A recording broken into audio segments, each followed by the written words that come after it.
Welcome back to a brand new video series called Real to Reality. Idea बहुत ही simple है. We will talk about various movies, TV shows and documentaries but with a twist. हम इन movies और TV shows के through समझेंगे India के laws को. Sounds interesting? Then let's begin with our first movie in this series, a crime thriller called तलवार. कभी सोचा है जब एक केस के मल्टीपल वर्जन्स हो तो सच कैसे डिसाइड होता है? क्या एक इन्वेस्टिगेशन बिल्कुल इम्पार्शियल हो सकती है? आज हम तलवार मूवी के एनालिसिस को करेंगे जो इंडिया के एक one of the most controversial cases पे बेस्ड है. ये मूवी क्रिमिनल जस्टिस सिस्टम के लूप होल्स और इन्वेस्टिगेटिव बायस को एक्सपोज करती है. चलो देखते हैं ये फिल्म हमें जस्टिस सिस्टम के बारे में क्या सिखाती है. सबसे पहले फिल्म की कहानी को समझते हैं. अगर आपने फिल्म नहीं देखी तो तलवार is a film which was directed by मेघना गुलजार, जो कि एक ग्रिपिंग स्टोरी है about a Noida double murder case. इस फिल्म में 3 अलग अलग इन्वेस्टिगेटिव नैरेटिव्स को दिखाया गया है जिसमें एक लड़की और डोमेस्टिक हेल्प का मर्डर हो जाता है. ये रोशोमन स्टाइल ऑफ स्टोरी टेलिंग को दिखाता है कि कैसे एक केस के अलग अलग पर्सपेक्टिव्स जस्टिस की इंटरप्रिटेशन को चेंज कर सकते हैं. सबसे पहले हम बात करते हैं इन्वेस्टिगेटिव एंड प्रोसीजरल फ्लॉज की जो इस मूवी में हमें देखे गए. जब हम बात करते हैं इन्वेस्टिगेशन की तो इंडिया में क्रिमिनल इन्वेस्टिगेशंस सीआरपीसी यानी कि क्रिमिनल प्रोसीजर कोड के अंडर हुआ करती थी, जो कि अब अपडेट होके बीएनएसएस हो गया है. तो इस कोड के थ्रू क्राइम सीन्स की हैंडलिंग और एविडेंस कलेक्शन के लॉज को हम एनालाइज करते थे. सेक्शन 154 एंड 176 के बीच आते थे सच रेलेवेंट प्रोविजंस. अब तलवार मूवी में हमें ये दिखाते हैं कि कैसे पुलिस से शुरू में काफी लैप्सेस हो गए. Contaminated evidence, hasty conclusions, forensic reports में गड़बड़ी एंड कॉन्ट्राडिक्शंस. ये रियल लाइफ केसेस से बिल्कुल मिलता जुलता है जिसमें इन्वेस्टिगेटिव फ्लॉज की वजह से केस काफी कंट्रोवर्शियल बन गया. अब आगे चल के बात करते हैं हम इन्वेस्टिगेटिव एजेंसीज के बीच में डिफरेंट कॉन्फ्लिक्ट्स की. एक और इंपॉर्टेंट पॉइंट जो तलवार मूवी हाईलाइट करती है वो है multiple conflicts between different investigative agencies जैसे सीबीआई, पुलिस, फॉरेंसिक टीम्स, जो अपनी अलग अलग जांच करते हैं और लेकिन कंक्लूजन्स जो आते हैं वो कॉन्ट्राडिक्टरी होते हैं and they do not reach anywhere.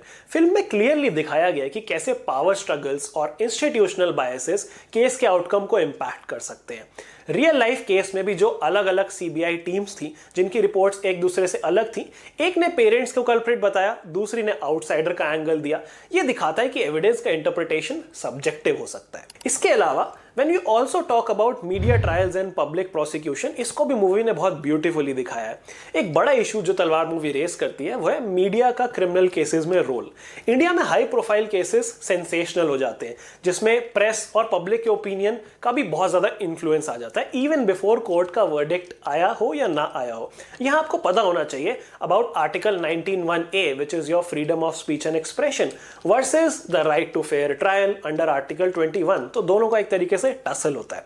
Media trials witnesses को भी इंपैक्ट कर सकते हैं जो गवाह होते हैं केस में, और पुलिस पे भी प्रेशर डाल सकते हैं ताकि जल्दी एक्शन लिया जाए. सुप्रीम कोर्ट ने बार बार ट्रायल बाय मीडिया को डेंजरस बताया है, जैसे कि इन जेसिका लाल मर्डर केस, जहां पे अगेन हमें मीडिया ट्रायल का एक एग्जांपल देखने को मिलता है. इस मूवी की भी हम बात करेंगे but in a different video. Next अगर हम बात करें इस मूवी की तो यहाँ पे ऑल्सो डिस्कशन हुआ है burden of proof and judicial precedents का.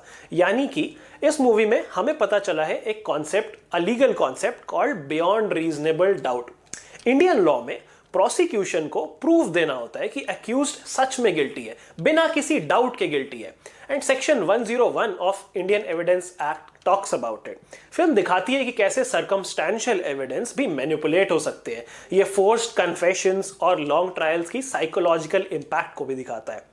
एंड इसके बाद अगर हम एक और डायमेंशन की बात करें तो ये मूवी हमें दिखाती है हाउ सुप्रीम कोर्ट का stand on wrongful convictions works.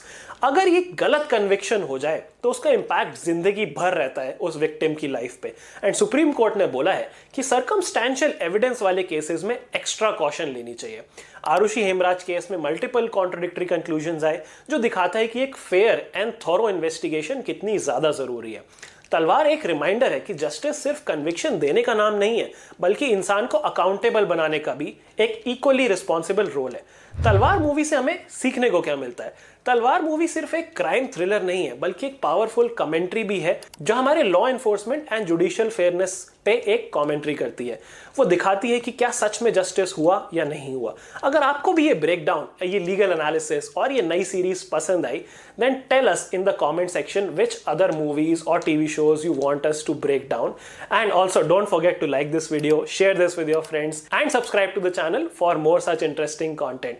I'll see you in the next video. Till then, signing off.